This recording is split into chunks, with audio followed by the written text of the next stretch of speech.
Assalamualaikum warahmatullahi wabarakatuh.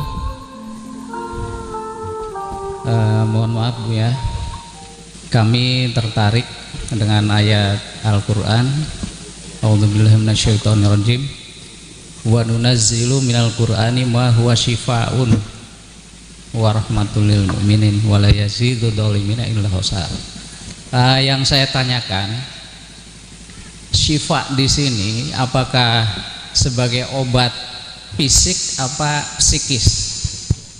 Dalam hal ini untuk menghadapi paparan virus COVID-19 ini, apakah konsep ini bisa digunakan?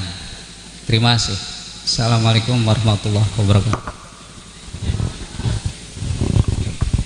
Ayat itu kesembuhan itu artinya kesehatan psikologis, kesehatan jiwa.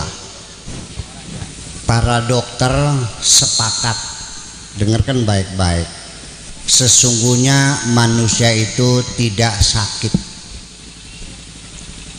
Sebabnya sakit karena jiwanya tidak seimbang, terjadi disorder, ittirobat namanya, terjadi ittirobat nafsiyah ya. Disorder psikologis itu gangguan kejiwaan, itu yang menyebabkan tubuh kita menjadi lemah, sedih, marah, dendam, kebencian, kekecewaan, gundah gulana, kegelisahan, keraguan, kebimbangan. Itu semuanya membuat kita menjadi tidak nyaman. Dalam keadaan tidak nyaman itulah virus-virus masuk dan bereaksi. Bapak-bapak dan ibu-ibu sekalian, di dalam tubuh kita ini, kenapa dokter mengatakan begitu? Dokter paham bahwa manusia itu tidak sakit. Kalau ada orang sakit, itu sebabnya karena jiwanya tidak seimbang. Tadi sudah saya contohkan, Pak Dr. Ahmad pulang dalam keadaan sedih ya, kena hujan, paginya pilek. Kenapa ketika pulang pada kesempatan yang lain dalam keadaan gembira, kena hujan juga, kenapa nggak pilek? Karena orang jiwanya sehat, jiwanya nyaman, damai, Islam selamat, iman aman, pikirannya aman, ihsan, banyak berbuat baik kepada sesama, jiwanya damai, enggak bakal kena penyakit. Karena virus apapun, racun apapun yang masuk dalam tubuh kita itu akan dihabisi oleh tubuh kita yang kokoh ini. Di dalam tubuh manusia ini, Pak Haji Amin, ada Densus 88-nya, ada BNPT-nya, Badan Penanggulangan Terorisme-nya, ada BNN-nya, ada KPK-nya, ada apalagi BPK-nya, ada PPATK-nya. Di dalam tubuh kita ini ada polisinya, ada tentaranya, dan semuanya itu adalah sebagai serdadu. Wa ayyadnahum bijunudin lam tarauha. Kami dukung dengan tentara-tentara yang tidak kamu lihat. Itulah imunitas dalam tubuh kita. Allah mendukung kita dengan tentara-tentara yang tidak kelihatan mata. Ini perlu dipahami pentingnya kesehatan jiwa. Jadi Al-Quran adalah sebagai pengobat ya, menyembuhkan supaya jiwa kita sehat. Kalau jiwa kita sehat, ya badan kita sehat. Kecuali ketabrak mobil, lain soalnya itu mah. Betul nggak? Itu mah bukan penyakit, kecelakaan namanya juga. Nah, apa sih itu? Di dalam kematian kita ini satu, karena kerusakan fisiologis, kerusakan kerja anatomis kita. Karena kita makannya terlalu banyak, lemaknya terlalu banyak, uruge ping telu, ya. Makan lauk masih banyak, nambah lagi sampai perut kita penuh. Membiasakan diri makan berlebihan. Ini akibatnya apa? Seperti mesin juga, takarannya 4 liter oli, betul. Kalau diisi 8 liter masuk nggak? Masuk. Silakan kalau mau coba, masukkan 8 liter. Kita pakai, tahu apa sebabnya? Itu perpaknya pada bocor semuanya, tahu nggak? Akhirnya olinya menetes keluar. Nah, itu namanya penyakit degeneratif, sehingga sensor-sensor yang ada dalam tubuh kita ini terganggu semua dan rusak. Di dalam mesin kita ini ada namanya organ yang khusus sebagai mesin katalis.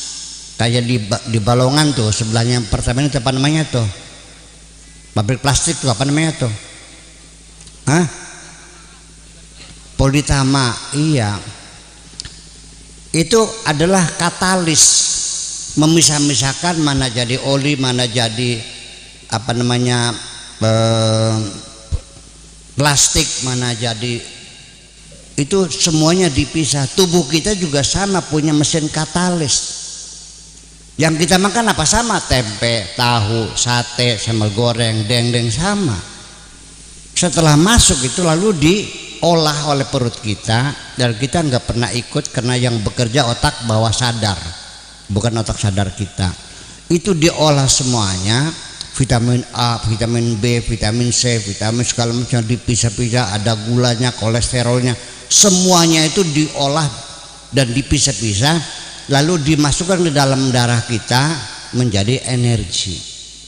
Paru-paru kita kembang kempis untuk masukkan oksigen, karena bagaimanapun tanpa oksigen kita nggak bisa bernapas. Nah, oleh karena kita makannya kebanyakan, maka sehingga akhirnya perpaknya pada copot, akhirnya kadar gula yang tadinya harus nutup sensornya masuk kebanyakan, akhirnya diabetes, bikin.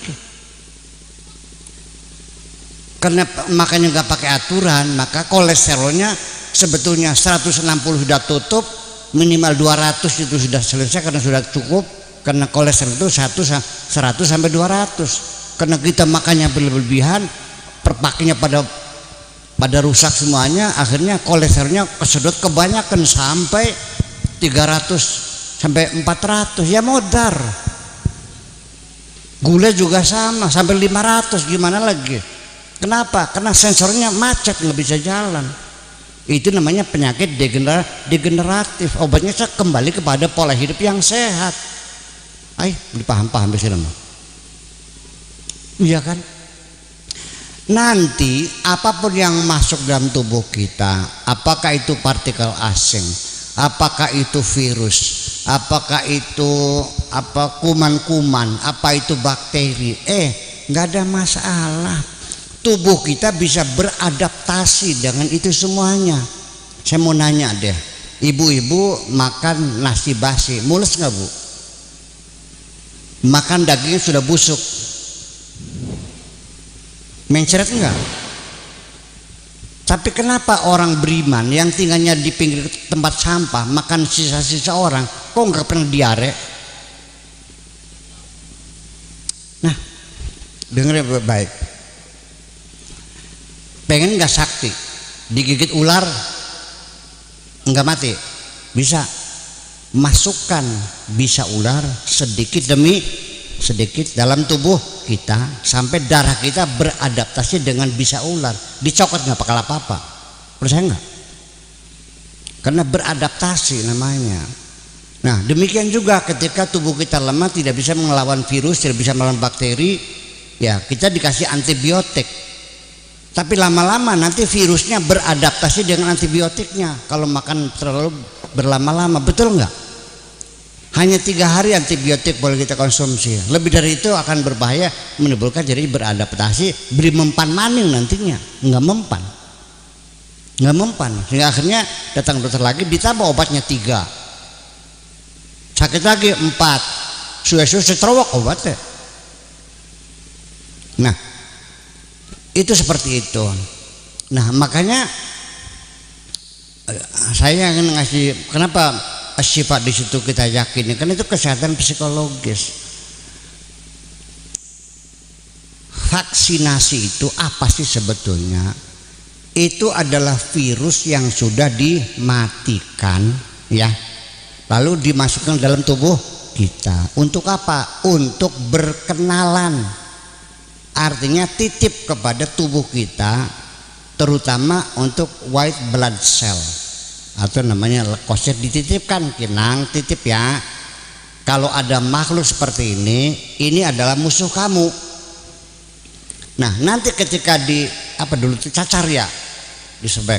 Nah kalau dia tidak membengkak, biasa saja diulang karena tidak bereaksi, belum sempat berkenalan, sudah lagi sampai membengkak. Nah berarti aman, sudah kena vaksin itu. Ini nanti ditangkap oleh sel darah putih atau white blood cell atau leukosit ya dokterannya. Udah, oh iya berarti musuh.